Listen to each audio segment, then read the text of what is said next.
اللہم صلی علی سیدنا محمد وعلی آل سیدنا محمد۔ تو آپ یہ کوشش کریں وظیفے نہ چھوٹیں اور نمازیں نہ چھوٹیں، کہ وظیفے نمازیں یہ میرے نہیں ہیں، آپ کے نہیں ہیں، کسی کے نہیں ہیں، یہ آقا جی کے ہیں۔ تو ان چیزوں کو دل سے کرنا چاہیے، اس میں ناغے کرنے چاہیے، دل سے کرنا چاہیے، محبت سے تسبیح پڑھنی چاہیے، محبت سے درود پڑھنی چاہیے، محبت سے نماز پڑھنی چاہیے، اور نماز میں اضافہ کرنا چاہیے کہ نفلوں کو جتنا زیادہ کر سکے کرے، جتنا زیادہ، 1000 بھی ہو جائیں کوئی بات نہیں، لیکن ہوں طریقے سے، اصول سے۔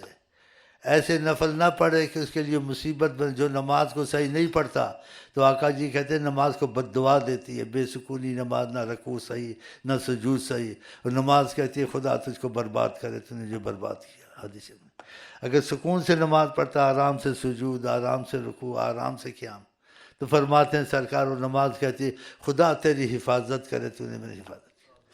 اور آقا جی نے کہا صلی اللہ علیہ وسلم، جعلت قرۃ عینی فی الصلاۃ، میری آنکھوں کی ٹھنڈک نماز میں ہے۔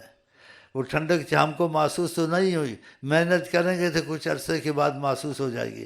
پھر نماز سے محبت ہونی چاہیے، نہیں ہونی چاہیے؟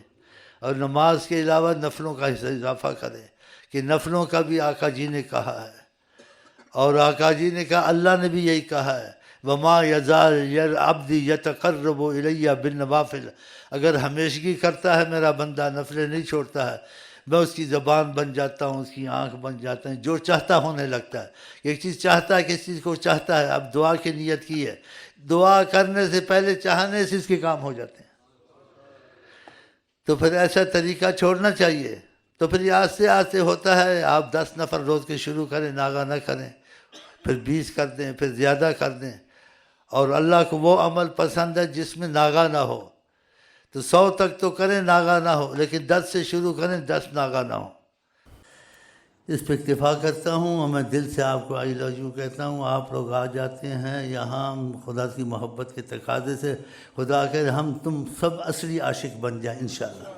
اور ہم آپ کو کہتے ہیں السلام علیکم ورحمۃ اللہ وبرکاتہ، آپ کیا کہتے ہیں؟